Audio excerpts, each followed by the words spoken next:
Nous sommes ravis d'être ici avec vous. Donc nous sommes là pour évoquer le nouveau livre de Pascal Bruckner qui s'intitule La sagesse de l'argent. Je vais dire un mot très vite puisqu'on n'a que 50 minutes, je crois, ensemble. François Hollande, notre président de la République, a su capter quelque chose de l'esprit, de l'humeur des Français lorsqu'il a déclaré « Je n'aime pas les riches ». C'est l'un des propos au cœur du nouvel essai de Pascal Bruckner, c'est que finalement la France, l'esprit français, nous Français avons un rapport empêché, un rapport compliqué à l'argent qui provoque une certaine perversité et une hypocrisie certaine. Et de fait, François Hollande précisait qu'on était riche à partir de 4 000 € par mois, ce qui il signalait ainsi qu'il ne s'aimait pas beaucoup. Pour le dire avec une formule tirée du livre de Pascal Bruckner, les Français ne sont pas un peuple d'ascètes qui vomit le luxe, c'est un peuple de sybarites qui feint de chérir la gêne. Donc Pascal Bruckner, je vais dire vous le connaissez bien, mais je vais dire un mot qui est philosophe, romancier, intellectuel engagé, qui a une œuvre profuse, presque une trentaine de livres, ou un peu moins peut-être. On peut citer son premier essai publié en 1975, consacré à Charles Fourier, le socialiste utopiste, et qui était un résultat de la thèse que Pascal Bruckner avait fait avec Roland Barthes, qui ont été suivis donc. Pour les plus connus, il y a eu Le Nouveau désordre amoureux en 1977, écrit à 4 mains avec Alain Finkielkraut. Il y a eu après des romans comme Lune de Fiel, qui a été plus tard adapté par Roman Polanski au cinéma. Et donc, on peut dire finalement que Pascal Bruckner, au fur et à mesure de ses livres, a cultivé une position, peut-être libérale, libertaire. Je ne sais pas si c'est... et qui aime beaucoup finalement, qui n'aime rien tant que cogner contre son propre camp, le camp de la gauche, sur notamment le devoir de repentance, à travers le livre... oui. Le sanglot de l'homme blanc, voilà, et il y en a eu un en 2000, sur l'exigence, l'obligation du bonheur à travers le feu perpétuel, sur beaucoup de livres sur l'amour, tel Le paradoxe amoureux, ou plus récemment contre les excès du discours écologique, avec les fanatiques de l'apocalypse. Un livre aussi très récemment, un beau livre biographique, autobiographique, qui s'intitulait Un bon fils, où il revenait notamment sur son père et ses relations à son père.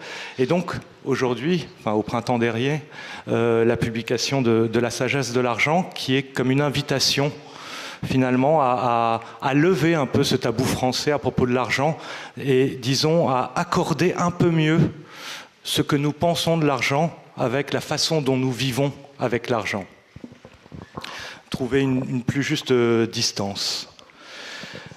Je vais juste citer une phrase qui va nous mettre un peu dans le bain à propos de l'argent, puisque penser à l'argent, nous signale Pascal Bruckner, c'est penser à quelque chose d'éminemment ambigu, d'éminemment ambivalent.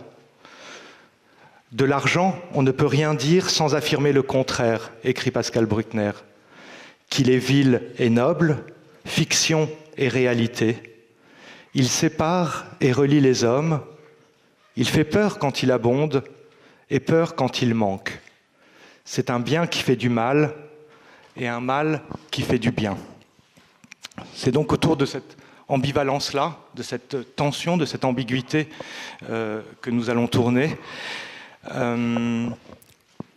La première question que j'aimerais vous poser, puisque vous avez eu comme ça l'audace d'écrire un livre provocateur sur un sujet peu abordé, c'est comment s'est imposée à vous l'idée de ce livre, Pascal Bruckner, et voilà, quelle a été la motivation première finalement de réfléchir à l'argent et un rapport meilleur à l'argent que nous pourrions avoir? Je crois que ça a été, pour être très honnête, ça a été l'âge. C'est-à-dire que c'est ce que je dis dans la préface, quand on est jeune, l'argent n'a aucune importance puisqu'on dispose d'une substance beaucoup plus précieuse qui est le temps. Quand on est jeune, on a l'éternité. Quand on prend de l'âge et qu'on devient parent, et qu'on a des responsabilités, le temps raccourcit et donc il faut arrondir. Voilà, il faut avoir de quoi vivre pour ne pas connaître ce que j'appelle la double disgrâce, c'est-à-dire la conjonction du grand âge et de la grande misère.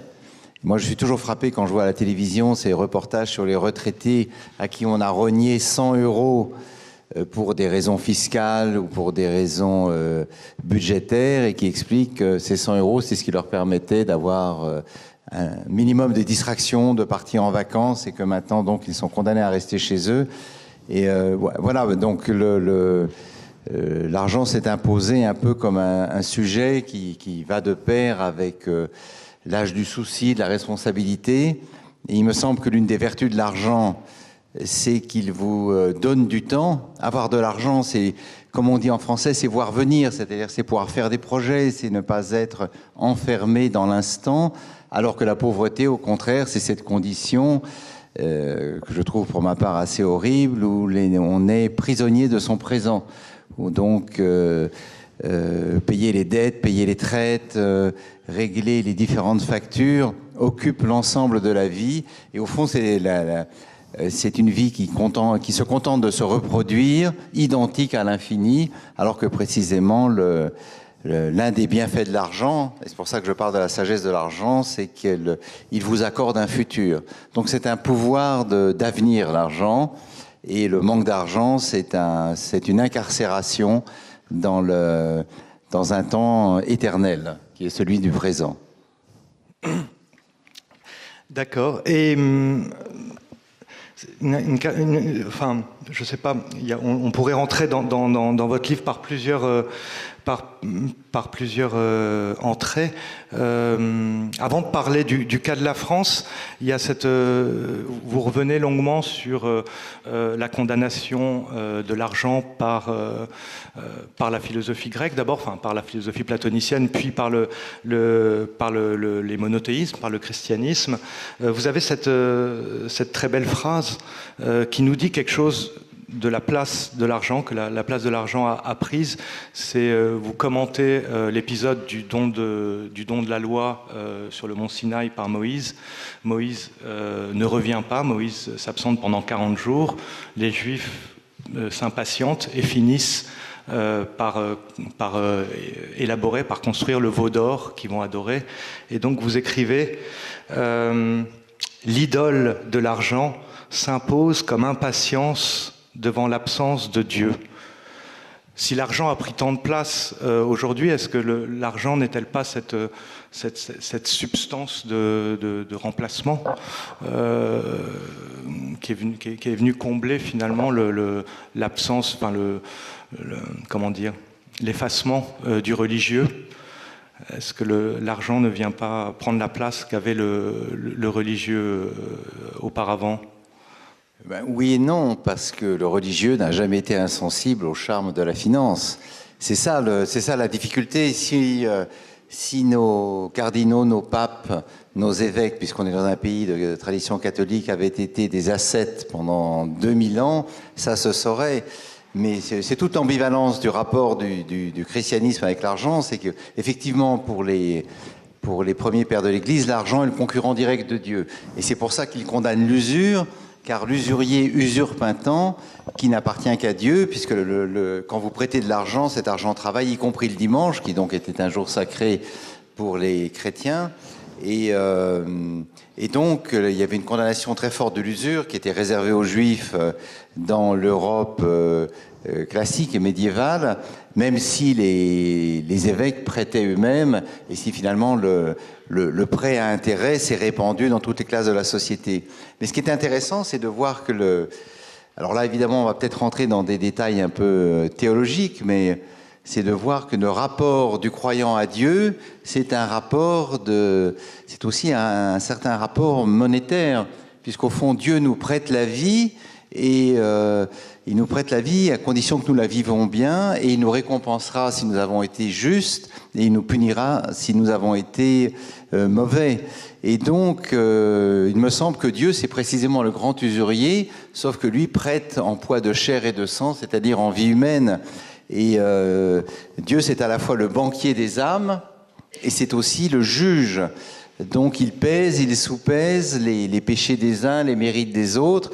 Et alors cette métaphore de la banque dans le catholicisme, puisque c'est ma culture d'origine, c'est ma religion, elle a explosé avec l'invention du purgatoire au XIIe siècle, lorsque l'Église, de façon très intelligente, a inventé un moyen terme entre l'enfer et le paradis, puisque ce que nous disent les historiens, c'est qu'effectivement, l'angoisse était extrêmement forte au Moyen-Âge de perdre le salut à la moindre faute. Et donc, le purgatoire, c'est une sorte de salle d'attente qui peut durer des siècles, où les âmes vont se tenir, et le travail des vivants, ce sera d'accélérer le passage du temps pour les âmes au purgatoire, afin qu'elles puissent accéder au paradis. Mais on sait bien que l'invention du purgatoire a donné naissance au trafic des indulgences, et c'est là où l'Église a été prise à son propre piège de la condamnation de l'argent, puisque le trafic des indulgences, c'est quelque chose qui rappelle à peu de choses près les prêts à intérêt d'aujourd'hui. Les gens faisaient dire des messes qui pouvaient durer un siècle, avec tarifs dégressifs, et quand on donnait pour un pèlerinage, quand on donnait pour la construction d'une abbaye, quand on donnait pour les croisades, tout cela vous valait des années défalquées au paradis. Et l'un des percepteurs du Vatican en Allemagne expliquait que dès que le sou teinte dans la tirelire, l'âme s'envole aux cieux. Et donc, pour les gens, il était évident qu'avec un peu d'argent, on pouvait quasiment acheter son salut. Donc on voit bien que le rapport à l'argent est très compliqué, y compris aujourd'hui, puisque le pape François a décrété que l'argent c'était le fumier du diable, reprenant une expression d'un père de l'Église, Basile de Césarée, car effectivement l'argent répand une odeur qui est nauséabonde, mais comme l'a dit également le pape François à son directeur des finances, qui est un Français, il a dit « Je n'aime pas l'argent, mais j'en ai besoin pour mes pauvres ». C'est une phrase quand même qui fait réfléchir. Et on sait très bien tous les scandales qui continuent à toucher les cardinaux, les banques. Donc la réaction protestante va naître au moment où on réalise que Rome n'est pas conforme à ses principes et qu'il faut repartir vers les évangiles et la Bible, avec ce paradoxe extraordinaire sur lequel nous vivons aujourd'hui, c'est que le retour au texte sacré par les protestants va donner lieu à la société moderne et va donner lieu à l'éloge du travail et de l'argent, puisque pour les protestants, comme pour les juifs et les musulmans d'ailleurs, puisque c'est les points communs de ces trois confessions, la richesse, c'est la preuve, ou en tout cas, la richesse pourrait être la preuve que Dieu nous aime. Et cette vision-là, elle n'est pas très forte en France, où l'Église réformée est quand même assez proche du catholicisme, mais si vous allez aux États-Unis, être riche, c'est à la fois être un bon patriote et c'est être aimé de Dieu. Ce qui signifie, par contraste, qu'être pauvre, c'est peut-être finalement qu'on n'est pas un bon chrétien et que Dieu vous a abandonné. Comme disait Milton Friedman, la meilleure chose qu'on puisse faire pour les pauvres, c'est de les laisser tranquilles. Donc, ce qui n'est pas du tout la conception que nous avons en Europe de l'assistance aux plus démunis. Mais, donc effectivement, l'argent est un problème théologique. Je pense qu'on ne peut pas dire que c'est un problème simplement économique. C'est d'abord et avant tout un problème théologique, parce qu'il a été traité dans tous les textes des pères de l'Église, des théologiens. Et le pays où ce rapport est le plus évident, c'est évidemment les États-Unis aussi, puisque sur le dollar, c'est écrit « In God we trust », nous avons confiance en Dieu, ce qui est une manière de placer l'économie américaine sous l'injonction divine, puisque, comme vous le savez, les États-Unis sont persuadés d'être la Nouvelle Jérusalem, la nation, la ville sur la colline, comme ils disent, la nation élue par Dieu, et que par conséquent, tout ce qui se passe là-bas est en quelque sorte placé sous la bénédiction du Tout-Puissant. Ce qui évidemment permet pas mal de falsifications, mais donne aussi à la société américaine une certaine confiance en elle, que nous n'avons pas, nous, en Europe, puisque nos euros, vous l'avez remarqué, je vois que beaucoup de gens ont dû connaître le franc ici, nos euros ne représentent plus rien, c'est-à-dire il y a une désubstantification de l'argent. Avant, c'était Pascal, Voltaire, Cervantes, Léonard de Vinci. Si vous allez en Suisse, c'est Arthur Honegger ou Le Corbusier. Et notre argent ne représente que des arches et des ponts, comme si l'Europe était finalement un espace vide qui doit accueillir les peuples du monde entier, ce qui évidemment n'est pas évident non plus. Mais l'argent, tel que nous le vivons aujourd'hui, marque la désincarnation même du projet européen. Et ce contre quoi, aujourd'hui, me semble-t-il, les peuples protestent. Et par contraste avec les États-Unis, nous allons pouvoir parler de la France. Juste pour préciser votre propos, finalement, loin d'être le grand adversaire, loin d'être le grand adversaire de l'argent, vous signalez d'une certaine façon que le christianisme a été le grand laboratoire de l'économie de marché. L'économie de marché peut-être dérive peut-être en ligne directe de l'invention chrétienne. Oui, alors on peut dire ça. J'ai parlé tout à l'heure du rapport que le croyant entretient avec Dieu, c'est-à-dire cette espèce de rapport comptable. Si vous avez commis un certain nombre de péchés, vous serez puni. Et le temps sur Terre jusqu'au XVIIIe siècle, c'était le temps du salut, ça n'était pas le temps du bonheur.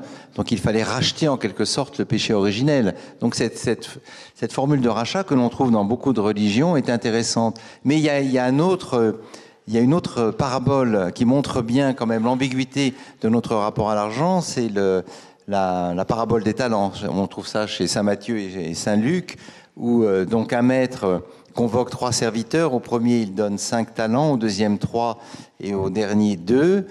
Donc quelque temps après, les 2 premiers lui rapportent le double de ce qu'il leur a donné, et le dernier lui rapporte la même somme, et le maître le chasse, et il lui dit: à celui qui n'a rien, il sera tout confisqué, tout repris, et il connaîtra, je crois, les grincements de dents et la géhenne. Et quand on lit cette parabole, on peut la lire de 2 façons, à la manière de Kant ou des Lumières, comme étant une invitation à cultiver ses facultés intellectuelles et morales innées. Donc effectivement, chacun de nous est doté d'un certain potentiel qu'il doit développer tout au cours de son existence, mais si on en fait une lecture proprement financière, on voit très bien que les 2 premiers serviteurs ont placé cet argent à intérêt, donc ils ont même obtenu le double, alors que le dernier, dans l'ignorance des mécanismes économiques de son temps, est revenu avec la même somme et donc doit être puni. Et donc c'est vraiment une parabole qui félicite les habiles, les puissants, et punit les démunis. Et donc il y a là ce qu'on a appelé le paradoxe de Saint Matthieu, qui est proprement vertigineux. Et donc effectivement, on sait bien que le capitalisme est né avec les grandes cités florentines, Florence et toutes les autres cités au XIIe, XIIIe siècle, et puis ensuite il a pris son essor avec la Réforme et avec notamment la floraison de la ville d'Amsterdam. Mais donc effectivement, le christianisme invente l'économie de marché qui va ensuite se retourner contre lui d'une certaine façon, même si de nombreux pays, notamment tous les pays de l'Europe du Nord et les États-Unis, montrent que le marché est compatible avec la foi. Et les deux peuvent aller de pair, puisque justement la croyance, c'est ce qui va tempérer l'avidité et la cupidité des des gens les plus entreprenants et de ceux qui réussissent le mieux. Au fond, l'Église est là pour encadrer l'avidité des entrepreneurs ou des financiers. Alors, elle ne le fait pas toujours très bien. Vous savez, par exemple, que dans les bourses, je crois que c'est à la Bourse de Londres, il y a des stages de yoga, de réflexion, de méditation, tout ça sous la, me semble-t-il, sous la direction d'un archevêque. Je ne sais pas si c'est l'archevêque de Canterbury. Et la Bourse de Londres, je crois, se tient dans un endroit qui s'appelle Paternoster Square. Donc la place Paternoster. Donc effectivement, si on pense que les traders vivent un peu comme des moines pendant 10 ans, c'est-à-dire usent leur vie 20 heures par jour à faire des opérations financières, on retrouve là la métaphore du veau d'or, c'est-à-dire qu'effectivement l'argent vous impose sa temporalité pendant un certain nombre d'années et peut vous détruire physiquement et moralement.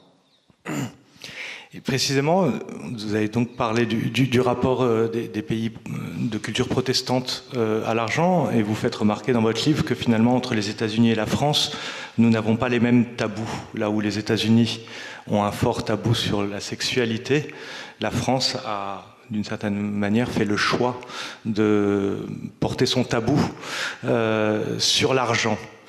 Vous rappelez d'ailleurs cette anecdote édifiante. Dans les années 60, vous pouviez voir des familles, enfin des gens très riches qui sortaient là 2 chevaux le dimanche pour aller à l'église. Donc pour se mêler au peuple sans ostentation aucune, avant de revenir finalement dans leur grande villa, à l'abri des grands murs où ils pouvaient se livrer à une vie fastueuse. Il y a donc ce très fort tabou en France sur l'argent. Quelles sont ses racines ? Oui, alors pour notre pays, il y en a 3. C'est donc le catholicisme qui recommande la discrétion sur l'argent et pour ne pas susciter l'envie. Il y a la tradition aristocratique qui est intéressante aussi, car en fait nous sommes beaucoup plus ancien régime que nous ne croyons. Et pour les aristocrates, gagner de l'argent était du dernier vulgaire. On laissait ça aux manants, aux serfs qui usaient leur vie pour servir leur seigneur, et aux bourgeois, qui était donc la classe montante qui allait bientôt déposséder la noblesse. Et toute une partie de la littérature du XIXe siècle raconte comment les nobles vendaient, comme dit Maupassant, leurs titres rouillés à des banquiers, des financiers, parfois juifs, ce qui évidemment était une mésalliance fondamentale à l'époque, mais ils avaient tellement besoin d'argent qu'il fallait absolument se rattacher à une fortune existante. Et donc la noblesse tient le travail en piètre estime. Et le travail et l'argent n'est pas fait pour être accumulé, il est fait pour être gaspillé, dilapidé. Et puis la 3e tradition, qui est évidemment la plus forte, c'est l'égalitarisme révolutionnaire, qui est très vivace et qui suscite une des grandes maladies contemporaines de la démocratie, qui est l'envie. L'envie, c'est donc l'idée que ce qui fait du bien aux autres me fait du mal, que ce qui pourrait leur faire du mal me fera beaucoup de bien. C'est-à-dire, c'est cette idée que finalement, puisque nous sommes tous égaux en droit, comment se fait-il que certains réussissent mieux que moi? Comment se fait-il que certains bénéficient de privilèges qui me sont retirés? Et comment se fait-il que mon ancien condisciple de classe roule en Jaguar et moi en Vélib? Donc voilà, c'est ce genre de sentiment qui est un vilain sentiment qui existe depuis l'Antiquité, mais que la démocratie a émancipé en expliquant qu'au fond, en tant qu'être humain, nous avions à peu près tous droit aux mêmes faveurs. Et donc, sur ce plan-là, effectivement, la France est le fruit de ces 3 héritages. Alors, vous avez parlé tout à l'heure des pays protestants. Il y a une chose il y a une notion qui est très importante dans le protestantisme, dans ses différentes variantes, c'est la transparence. Et si vous faites l'expérience, par exemple, de passer des Flandres catholiques en Belgique à la Hollande protestante, vous verrez que dans les Flandres, les rideaux sont fermés, alors que dès qu'on passe en Hollande, et c'est vrai à La Haye, c'est vrai à Rotterdam, c'est vrai à Amsterdam, les intérieurs sont allumés. Et vous voyez comme à travers un miroir.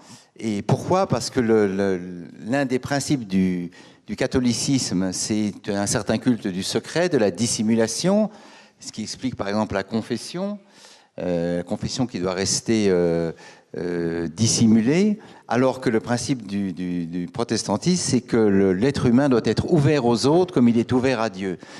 Et on voit tout chez les autres. Et alors, vous avez parlé des murs tout à l'heure. Effectivement, en France, les grandes propriétés sont depuis toujours protégées par des murs. Donc, il ne faut pas susciter l'envie de ses voisins. Et il ne faut pas qu'ils sachent ce que vous faites. Alors qu'aux États-Unis, les gens très riches ont des propriétés étalées aux yeux de tous, bien sûr protégées par des systèmes de sécurité, mais on est très fiers de dire combien on pèse. Bon, peser, c'est vraiment le mot qu'utilisent les millionnaires. Et alors qu'en France, vous ne pouvez jamais parler d'argent à table. En tout cas, vous n'en parlez qu'à voix basse. C'est Françoise Bettencourt qui dit ça.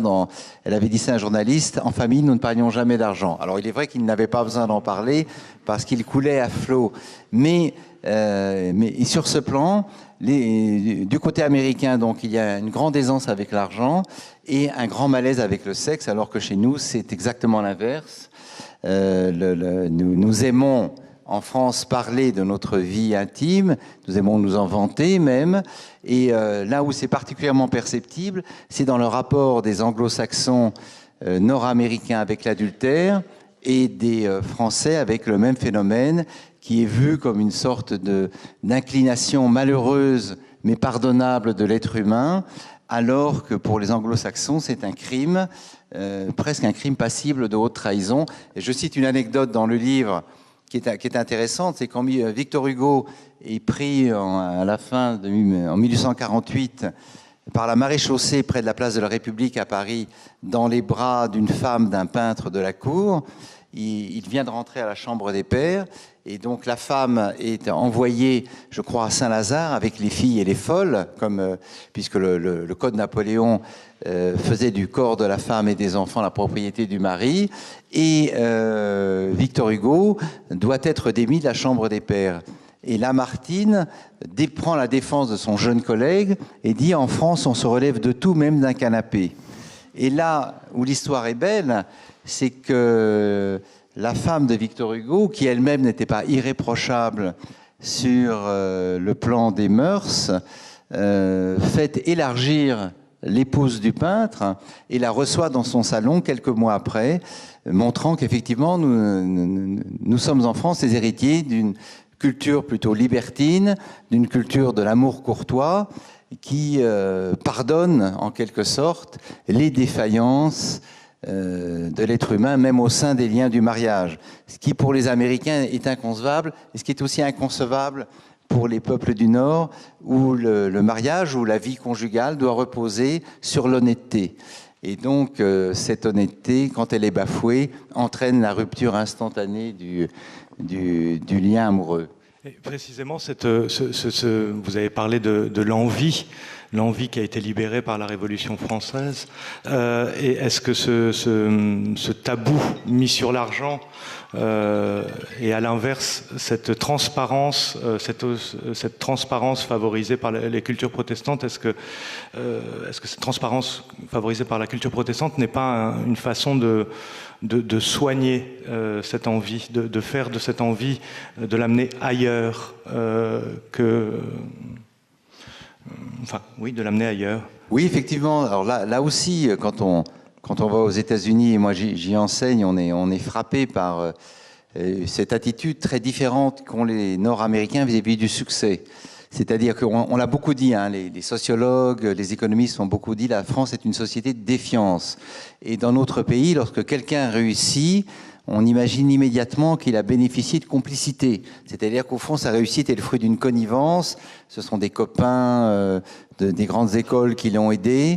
Et nous pensons toujours le succès sur le modèle d'une sorte de franc-maçonnerie occulte qui favorise les bien-nés et qui laisse de côté tous ceux qui n'ont pas eu la chance d'avoir une promotion ou un coup de pouce. Et ce qui fait que finalement, effectivement, dans notre pays, les gens, les entrepreneurs, puisqu'il s'agit d'eux essentiellement, sont toujours vus avec suspicion. Et s'ils sont riches, c'est qu'ils ont volé les autres. Vous savez, il y a cette phrase de Balzac tirée du Père Goriot, c'est Vautrin qui dit ça. Derrière chaque grande fortune, il y a un grand crime qui a été bien dissimulé. Et c'est normal que Balzac pensait ça à son époque, parce que pour lui, il avait été le témoin des spoliations de la Révolution française, où les fermiers généraux avaient littéralement dépecé à la fois les biens de la noblesse et les biens du clergé. Puisque la Révolution française a été aussi un transfert de fortune gigantesque des uns aux autres. Mais on ne peut pas dire aujourd'hui, où les gens travaillent, que toute réussite est le fruit d'un vol, d'une spoliation ou d'un larcin scandaleux. Et donc, à ce titre, les Américains sont très différents. Par exemple, ils organisent, les jeunes entrepreneurs organisent dans les malls, c'est-à-dire les centres commerciaux, des conférences où ils expliquent à des jeunes gens de tous milieux, de toutes origines, l'idée ou le petit truc qui leur a permis de fonder leur propre entreprise, souvent à partir de rien, et de réussir ensuite.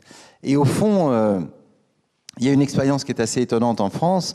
Là aussi, c'est l'attitude que nous avons vis-à-vis des signes ostentatoires de richesse. Si vous laissez une Rolls ou une Jaguar en Angleterre, tout le monde la regardera avec respect. La même voiture en France sera couverte de graffitis ou sera rayée avec des clés de rage. Et de la même façon, je prends un exemple qui est caricatural, mais qui est quand même, là aussi, peut-être symptomatique de notre rapport à l'envie. Quand vous allez sur la Côte d'Azur l'été, dans les différents ports de plaisance, vous voyez les gens riches qui se pavanent sur leur yacht juste au bord du port. Et ce qui est étonnant d'ailleurs, c'est à quel point ces gens riches nous ressemblent. Ils sont en short, en tongs, et ils regardent la télé, tout comme nous. Finalement, on peut penser que le riche, c'est juste un pauvre qui a réussi, mais qui vit exactement comme lui, comme nous tous, avec plus de moyens. Et face à ces yachts, dont certains sont absolument somptueux, avec leur personnel en habits, on peut avoir finalement trois attitudes différentes, ou deux ou trois attitudes. On peut dire je me battrai pour détruire à jamais ce symbole de l'exploitation capitaliste. Donc c'est une attitude d'envie combative, agressive. On peut dire aussi je ferai tout un jour pour devenir comme eux. Et puis on peut dire aussi, et ce serait plutôt ma position, je suis content pour eux, mais en fait j'aime beaucoup ma vie et je n'ai pas envie de travailler plus pour m'offrir un bateau qui sera de toute façon 10 fois plus petit que ces navires gigantesques. Et donc, effectivement, l'envie, la fielleuse envie, comme dit, je crois que c'est Nietzsche qui dit ça, l'envie est une maladie de la proximité. Zola disait être pauvre à Paris, c'est d'être pauvre deux fois. Pourquoi ? Parce que vivre dans une grande ville, c'est vivre dans la vision de gens qui roulent en carrosse, qui roulaient en carrosse, qui avaient de beaux équipages, qui sortaient de leurs hôtels particuliers. Et donc, effectivement, on s'aperçoit que dans toutes les stratégies que nous développons vis-à-vis de la richesse, il en est une qui, à mon avis, est source d'amertume profonde. Et là, c'est un thème romanesque que l'on retrouve au XIXe ou au XXe siècle. Ce sont ces gens qui deviennent systématiquement amis avec les puissants et les fortunés. Et donc, à mon avis, ils le sont pour deux raisons. Ils le sont parce qu'ils espèrent bénéficier de quelques miettes qui tomberont de la table des puissants, mais qu'il y a là un autre sens du mot fortuna en latin. Fortuna, c'est la richesse, mais c'est la chance. Et beaucoup de gens se disent que s'ils vivent à proximité de gens riches qui vont l'été dans tous les lieux à la mode, l'hiver également, un peu de la bonne fortune qui a touché ces gens-là rejaillira sur eux et que par contagion, ils seront bénéficiaires. De la même façon qu'on peut aimer la compagnie des gens heureux en espérant que cela retombera sur nous, on peut aussi craindre la compagnie des gens malheureux en se disant qu'ils portent la shkumun, pour utiliser ce mot que nous connaissons tous, et que leur voisinage va nous contaminer. Donc il y a là, dans notre rapport à l'argent, un mixte d'envie et de superstition. Et précisément, vous parlez de bonne fortune. C'est aussi une des conclusions de votre livre. Dans notre rapport personnel à l'argent, plutôt que d'être des adorateurs de l'argent ou des contempteurs de l'argent, nous devrions nous rappeler, dites-vous, que l'argent est une grâce, que l'argent est une chance quand nous en avons, mais une chance fragile, et que nous devrions avoir un rapport peut-être beaucoup plus léger, beaucoup plus, comment diriez-vous, beaucoup plus reconnaissant peut-être quand l'argent est là, et beaucoup plus sage quand il s'en va. Enfin, vous décrivez oui. Comme ça, oui. Alors, tout cela est vrai à condition d'en avoir. C'est-à-dire que le paradoxe de l'argent, et c'est un paradoxe terrible parce que nous butons sur lui tous les jours. Le paradoxe de l'argent, c'est que c'est quand on en a qu'on n'y pense plus. C'est ça qui est extraordinaire, c'est qu'au fond, la possession d'une certaine somme d'argent, et rien n'est plus agréable que de se promener dans la journée avec des billets de banque sur soi parce qu'on se dit, je n'ai pas besoin d'y penser, je peux dépenser et je serai à l'aise. Le paradoxe de l'argent, c'est cela, c'est qu'au fond, pour l'oublier, il faut déjà en avoir un petit peu. Et c'est Simone de Beauvoir raconte, par exemple, que quand Sartre était au sommet de sa gloire, à la fin de la Deuxième Guerre mondiale, et jusque dans les années 70, il se promenait tous les jours avec 1 million de francs anciens dans les poches qu'il distribuait à tout le monde. Et ce qui était une manière à la fois aristocratique de dire « je méprise l'argent », et c'était aussi la manière libertaire, anarchiste de dire l'argent n'est rien, c'est un vil moyen dont on doit pouvoir se débarrasser aussi vite que possible. Et elle le montre à la fin de sa vie, quand il a moins de succès, qu'il est malade et qu'au fond il redoute de ne même pas pouvoir se soigner parce que précisément la fortune qu'il a gagnée, il l'a complètement dépensée. Alors, donc voilà, pour mépriser l'argent, il faut déjà s'en être soucié. Et donc pour s'en être soucié, il faut avoir travaillé à l'acquérir. Et donc la sagesse de l'argent existe, mais elle est toujours éphémère et elle est toujours provisoire. Et oui, bien sûr qu'il faut voir l'argent comme une chance, comme une grâce, mais il y a au moins un exemple où l'argent peut devenir une malchance, c'est notamment dans le loto. Vous savez, ces gens qui gagnent des fortunes au loto et qui, tout d'un coup, sombrent dans une espèce de dépense inconsidérée et se retrouvent quelques années plus tard plus pauvres qu'ils n'étaient, ayant perdu tous leurs amis. Et si bien que la Française des Jeux donne des cours de gestion financière aux gagnants et qu'aux États-Unis, je crois au Canada, la loterie, car ils ont aussi une loterie, ne distribue l'argent que par petites tranches pour que les gens aient le temps de s'habituer à cet afflux de millions qui, évidemment, peut les faire sombrer. Et donc, la fortune qui tombe sur vous peut être l'équivalent d'un malheur accablant également. Donc, c'est toute ambivalence de la richesse. On peut être embarrassé par les sommes énormes que l'on gagne. Oui. Et il me semble que le geste de pensée que vous faites dans ce livre, c'est nous inviter à nous dégager d'un discours sur l'argent qui a été notamment fixé, mais pas que, par Marx, qui fait de l'argent l'idole qui mène le monde, la substance qui nous met en relation les uns les autres. C'est-à-dire que l'argent, d'une certaine façon, pense pour nous. Vous signalez d'ailleurs, dans le cas des grandes richesses, que l'argent peut jouir, l'argent ne se prend pas soin de nos désirs, mais jouit tout seul. Et il y a cette idée, finalement, que nous vivons dans une civilisation qui est surdéterminée par l'argent, que nos travers, que nos péchés, que nos vices s'expliquent en dernière instance par le fait qu'aujourd'hui l'argent impose son triomphe. Et vous répétez à plusieurs reprises que l'argent n'est que secondaire dans nos mauvaises actions, que l'argent ne vient qu'après, que nous pourrions finalement nous rappeler que avant l'argent, il y a des fragilités humaines qui, elles, remontent bien avant le triomphe de la monnaie sur le monde. Est-ce que c'était pas aussi l'un des enjeux de ce livre ? Oui, c'est ça, voilà. Il y a un lieu commun qu'on entend partout aujourd'hui, c'est de dire que nous vivons sous la dictature des marchés et de la finance et de l'argent. Donc c'est une chose que j'entends depuis que je suis adulte.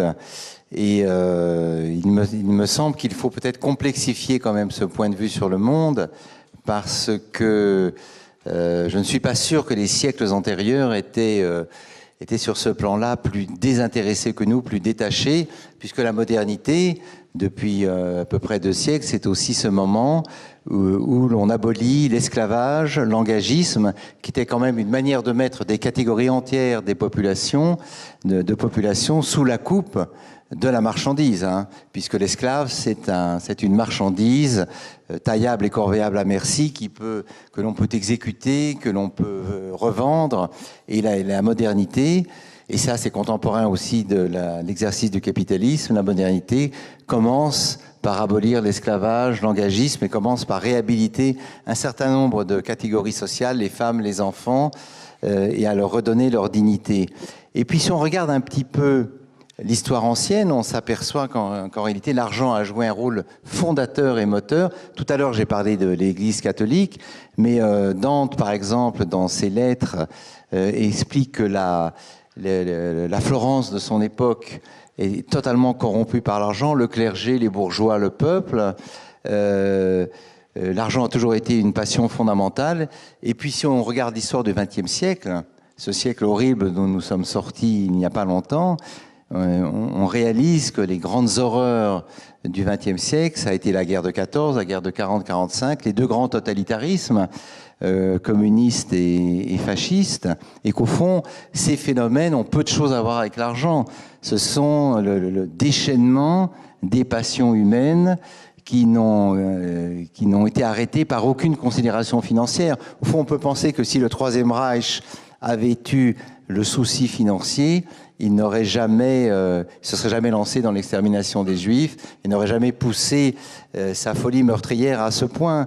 Le génocide des Tutsis également n'est pas lié par des motivations financières, mais par des haines raciales.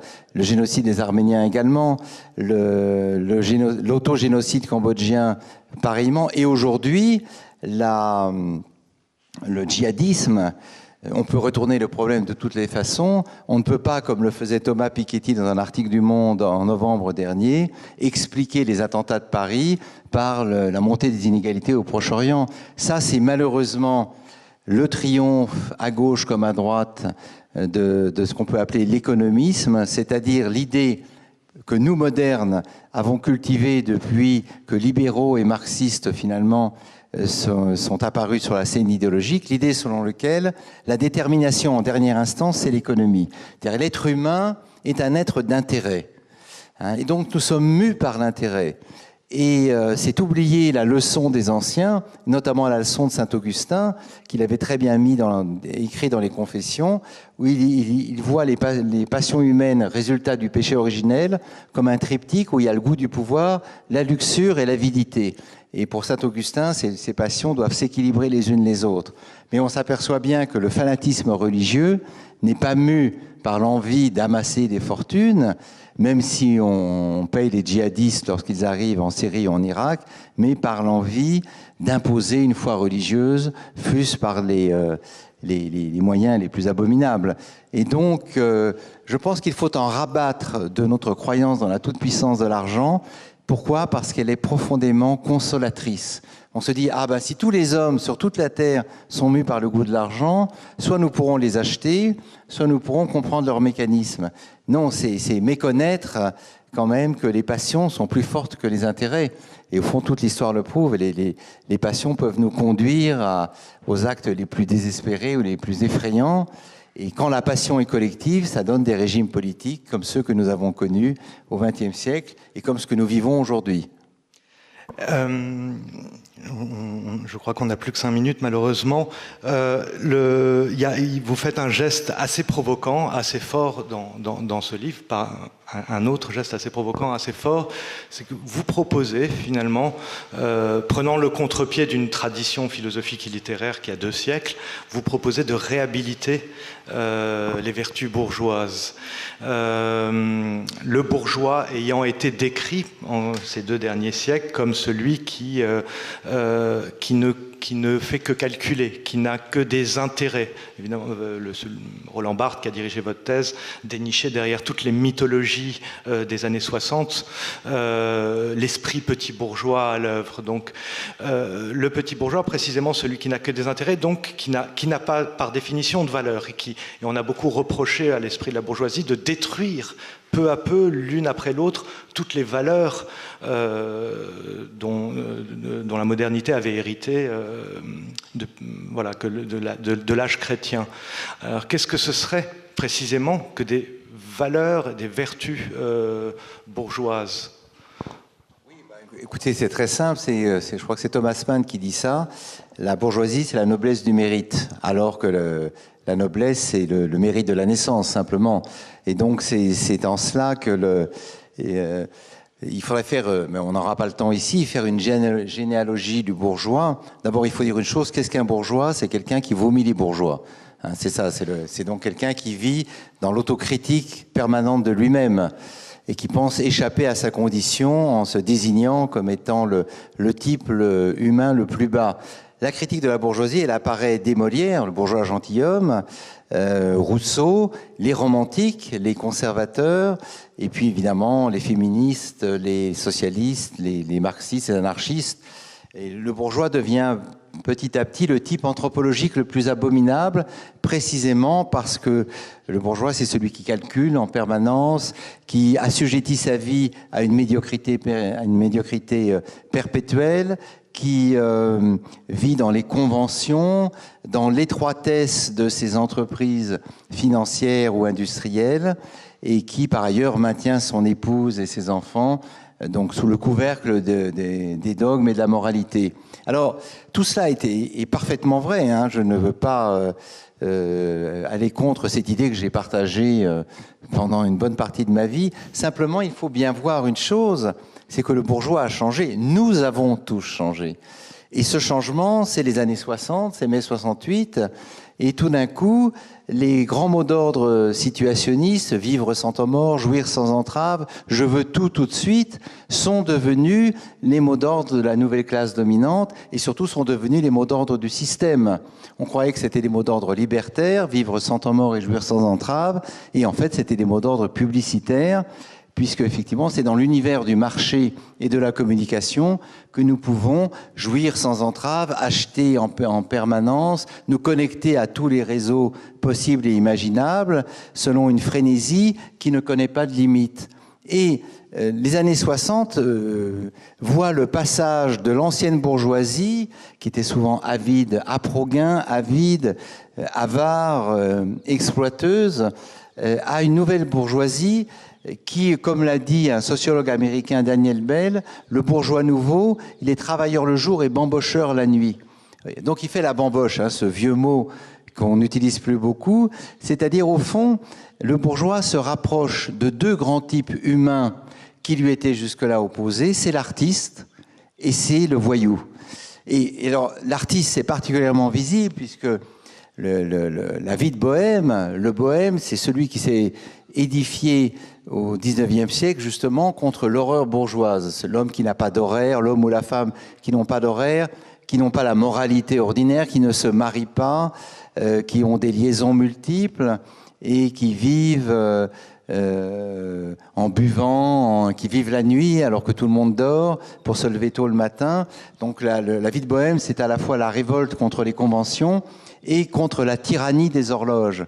Et puis, petit à petit, les deux personnages opposés de l'artiste et du bourgeois se rejoignent finalement au milieu du XXe siècle, quand le bourgeois se met à acquérir les biens des artistes fauchés.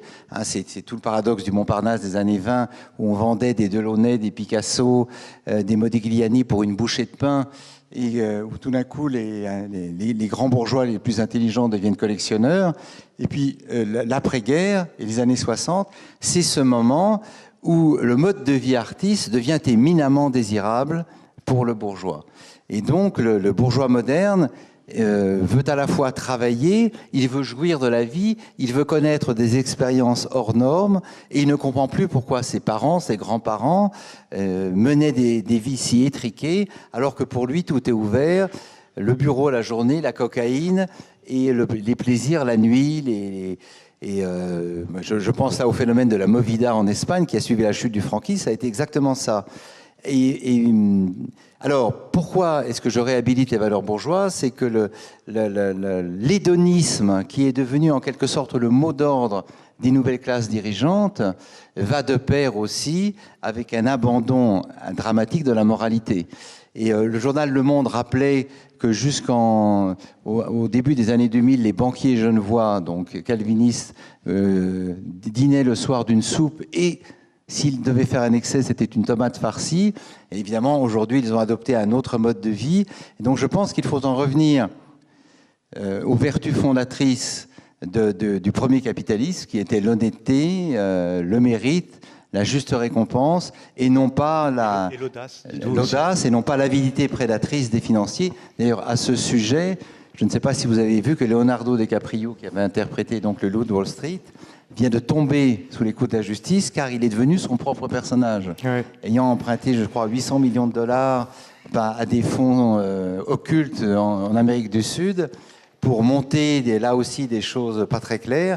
Et c'est extraordinaire parce que là, la fiction dévore en quelque sorte l'acteur de cinéma qui tombe à lui-même dans le piège qu'il avait prétendu dénoncer dans ce film. Et on n'a plus que 2 minutes. C'est juste, il y a cette phrase que je relève. Votre livre est sorti au moment de l'affaire des Panama Papers, donc de la révélation des comptes fiscaux offshore. Et vous dites dans ce livre... vient le moment où il faut défendre l'argent contre les riches eux-mêmes. C'est-à-dire que finalement, l'argent, c'est du liquide. Et le liquide, il faut que ça circule. Pour une sagesse de l'argent, on voudrait aussi que nous fassions tout pour que l'argent puisse circuler oui, et ruisseler partout. Bien sûr, voilà, exactement. L'argent liquide, le mot dit bien ce qu'il veut dire. C'est pour ça que je ne crois pas trop, moi, à la disparition de l'argent liquide. Je pense que nous aurons toujours besoin d'espèces matérielles qui personnifient nos dépenses et qui nous permettent de savoir où nous en sommes. Puisque si tout devient magnétique, si nous pouvons tout payer, y compris donner une aumône à un mendiant sous forme de carte de crédit, ce qui est, bon, l'image est quand même un peu étonnante, nous risquons d'être entraînés dans un flux de dépenses illimité, ce qui a provoqué la crise grecque, notamment, et la crise aux États-Unis. Mais vous avez raison, le capitalisme se tue lui-même en concentrant des flux financiers entre les mains d'une poignée. C'est tout le problème de l'Amérique, c'est aussi le problème... C'est moins fort en Europe parce que nous avons encore un État-providence qui redistribue, mais on ne peut pas comprendre, par exemple, le succès d'un Donald Trump si on ne voit pas que derrière ces paroles souvent effrayantes et populistes, il y a une révolte contre l'establishment de républicains et conservateurs qui a favorisé la concentration de l'ensemble de la fortune nord-américaine entre les mains de 1%. Donc il est aussi, malgré lui et Bernie Sanders, ils sont tous les deux les héros de cette révolte des classes moyennes et des classes populaires contre l'accaparement de l'argent entre les mains d'une poignée. Car effectivement, le propre de l'argent, c'est le ruissellement, il doit circuler, c'est un peu le sang qui irrigue une société. Et donc si cet argent est tout d'un coup aspiré par une élite, et une élite à l'intérieur de l'élite, effectivement, à ce moment-là, au fond, on peut accuser les riches de trahir l'essence même de l'argent, puisqu'ils empêchent sa circulation en le gardant exclusivement pour eux. Et c'est en cela que la métaphore d'Oncle Picsou est extraordinaire, car Oncle Picsou, c'est une grande mythologie moderne, c'est celui qui jouit littéralement dans des baignoires remplies d'or, de diamants et de bijoux. Et c'est une jouissance qui est quasiment physique. Il a le visage d'une sainte en extase. Hein. On peut le rapprocher de cela. Et alors on est content que certaines gens puissent jouir de leur fortune, mais la fortune n'existe que sous forme de circulation. C'est un fleuve ardent qui doit bénéficier à tous. Dès lors qu'il est confisqué, effectivement, il y a un malaise dans la société et fureur des gens dépossédés. Bien, je pense que ce sera le mot de la fin. On est obligé de partir. Merci beaucoup pour votre attention. Et donc, je vous rappelle le titre du livre de Pascal Bruckner, donc, qui s'appelle La sagesse de l'argent aux éditions Grasset.